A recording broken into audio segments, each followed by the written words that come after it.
तो हेलो दोस्तों, नमस्ते, प्रणाम। और ये देखिए हमारा स्टूडियो का इतना काम रेडी हो चुका है, अंजू रिकॉर्डिंग स्टूडियो। और ये देखिए अभी कल से डेकोरेशन होगा, अभी डेकोरेशन नहीं हुआ है, सब नॉर्मली लाइट लगा हुआ है।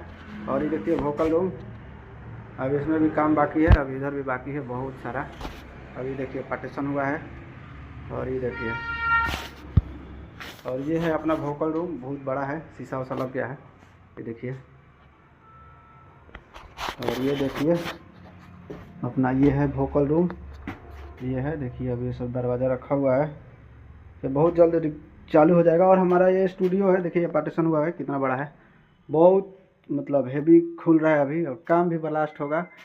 और ये हमारा स्टूडियो है अंजू रिकॉर्डिंग स्टूडियो, बरहनी सिवान, जो बरहनी पेट्रोल पंप है वहाँ से आप लोग 100 कदम आगे है बस।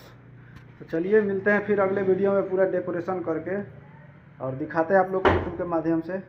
चलिए बाय, लव यू।